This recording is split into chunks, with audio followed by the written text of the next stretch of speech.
ప్రతి ఉదయము ప్రభువుతో ప్రారంభం అనే ఈ కార్యక్రమాన్ని వింటున్న దేవుని బిడ్డలైన మీ అందరికీ మన ప్రభు అయిన యేసుక్రీస్తు నామములో శుభములు తెలియజేస్తున్నాను. గడిచిన దినములన్నీ ప్రభు మనల్ని కాపాడి మన జీవితంలో మరి ఒక పునరుద్ధానపు దినాన్ని దేవుడు మనకు అనుగ్రహించాడు.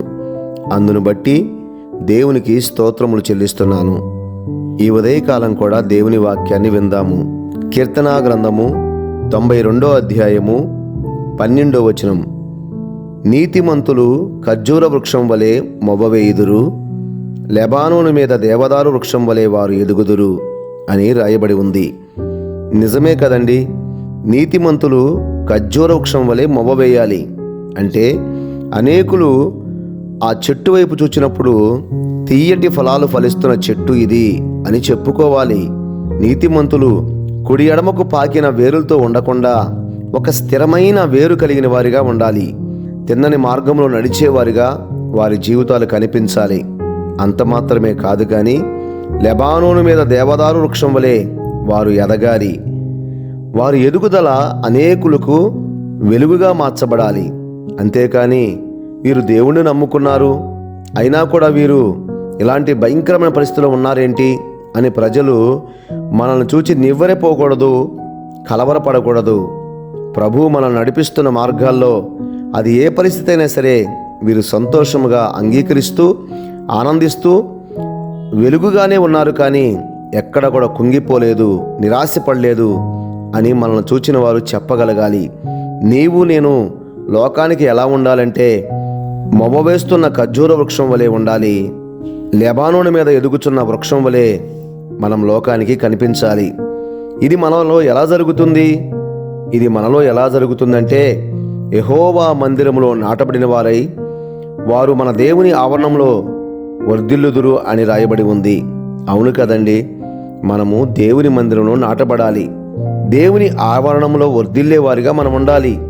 వీరిని చూచినప్పుడు వీరు మొవ్వవేసేవారు, దేవదారు వృక్షం వలె ఎదుగుచున్నవారు, వీరు దేవుని ఆవరణంలో వర్ధిల్లువారు అని మన గురించి చక్కటి సమాచారం ప్రజలు చూడగలగాలి. అలాంటి ఒక జీవితం దేవుడు మనకు అనుగ్రహిస్తారు. అలాగే 92వ కీర్తన 15వ వచనం మనం చదివితే, వారు ముసలితనమందు ఇంకా చిగురు పెట్టుచుందురు, సారము కలిగి పచ్చగా నుందురు అని రాయబడి ఉంది. ఎంత చక్కటి మాట అండి. ముసలితనమందు చిగురు పెట్టేవారిగా, సారము కలిగి పచ్చగా ఉండేవారిగా మన జీవితాలు ఎందుకు ఉండాలి అంటే మనల్ని చూచిన వారు ప్రభు మార్గంలో ఉన్న ఆ చక్కటి అనుభవాన్ని గ్రహించాలి. కానీ ఈరోజు మనము దేవుని వాక్యాన్ని సరిగా పట్టించుకోకుండా, దేవుని ఆరాధనకి సమయానికి వెళ్లకుండా, మందిరంలో దేవుడు మనకు అప్పగించిన పనికి దూరమవుతూ లోకంలో అనేక విషయాల్లో బిజీ అయిపోతూ ఉంటే మన తల నిండా, మన హృదయం నిండా వాటి గురించిన విచారమే మనలో ఉంటుంది. కానీ దేవుని గురించిన సంతోషము, మనల్ని చూచిన వారికి దేవుని సంతోషము ఎలా కలుగుతుంది? ఒక మంచి నిర్ణయాన్ని తీసుకుందాం. ప్రభువా, నేను పర్వతాల మీద ఎదుగుచున్న ఒక వృక్షము వలె నేను జీవించాలనుకుంటున్నాను.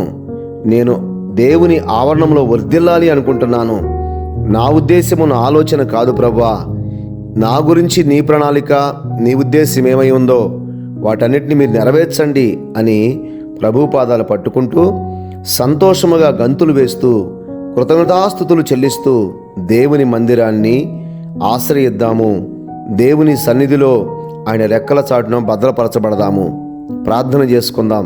ప్రేమ కలిగిన తండ్రి, దయగలిగిన ప్రభువా, ఖర్జూర వృక్షం వలె మొవ్వవేయుటకు, లెబానోను మీద దేవదారు వృక్షం వలె ఎదుగుటకు, మందిరములో వర్ధిల్లుటకు, ముసలితనమందు చిగురు పెట్టుటకు, సారము కలిగి పచ్చగా ఉండుటకు మీరు మమ్మల్ని పిలిచారు. అటువంటి జీవితాన్ని మీరు మాకు అనుగ్రహించినప్పటికీ ఒకవేళ మేము తొలగిపోతున్నామేమో, మా ఉద్దేశము, మా మాటల ద్వారా మేము దేవునికి దూరమై రావాల్సిన దీవెనలకు దూరం అవుతున్నామేమో, అలాంటి జీవితాలు మేము జీవించకుండా చక్కగా మొవ్వవేయటానికి, అనేకులకు వెలుగునివ్వటానికి, అనేకులకు ప్రభువా సాక్షిగా ఉండటానికి మా జీవితాన్ని బలపరచమని యేసుక్రీస్తు నామములో ప్రార్థిస్తున్నాను పరమ తండ్రి. ఆమెన్. మన ప్రభు అయిన యేసుక్రీస్తు వారి కృప నిత్యము మనకు తోడే ఉండునుగాక.